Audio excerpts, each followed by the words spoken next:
I've been asked this question a lot lately. Why are so many people still sick, even with different illnesses, after a viral infection? And I recently had the opportunity to lecture this message that I'm going to tell you about right now, because it is an important message, and I was encouraged to bring it directly to you. But I was speaking to this group of doctors about something that you probably haven't heard of, and it's called the cellular danger response. What does that mean?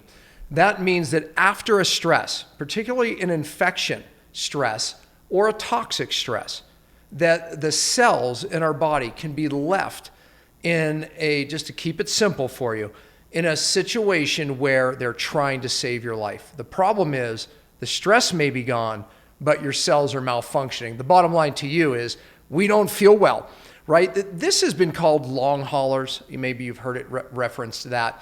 But really what's going on is that our body starts to shut down energy. Let me give you an example, and this will take you a little bit back to your biology.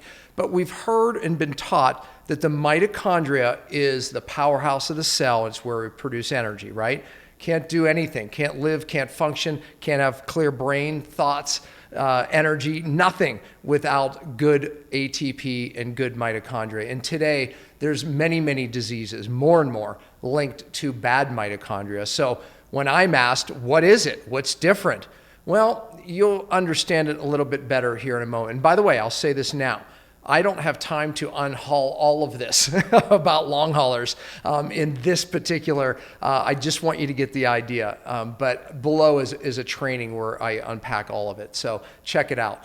But here's what I need you to understand. The mitochondria does have two functions. One is the obvious, it produces energy.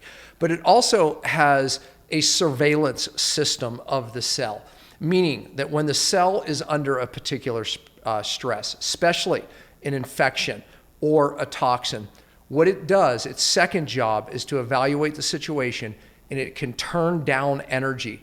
It's literally a survival mechanism. But here's the problem. In a normal, healthy person, that comes back up in a few days. After the threat is gone, all is well. But what if it doesn't? You remain in a state of, man, I just don't feel right. I don't feel normal. I don't know what's wrong. And again, I think we are labeling it long haulers and some other names. But really what's going on is an overly stressed cell. Now, who is really at risk for this? It's people that have a bucket. I say their stress bucket is already full, typically with other chronic stressors, toxins. And again, I unpack that in that training below. But the bottom line is this. There's something you can do about it, and it's not being talked about. Look, I heard one amazing interview when this whole viral thing started coming out. And the question was asked to this scientist, why are certain young people getting sick and other people aren't? Or why even young people are getting sick when we know that the risk group is this? I'm being very evasive for a reason. I don't want to get the video shut down. But the point is he said something. He said, because whether you're old or young, the people who are getting very sick and staying sick have certain cells called immunosenescent cells. These are immune cells that live too long. These are immune cells that have this CDR, cellular danger response, going on typically. Well, the point is what can we do about it? Because the point is you could be 80 years old and get this infection and turn it around 3-4 days, maybe a week, and be just fine. But what about the 35-year-old who doesn't? His point was they have too many immunosenescent cells. I believe toxicity is at the root of that. And again, in the training, I discuss that more, at least the answer to that. But the bottom line is this. You may be stuck in a cellular danger response. And if you are, well, you could drag this on. I tell you, we know it can last months, but it could be years. And here's the bigger problem.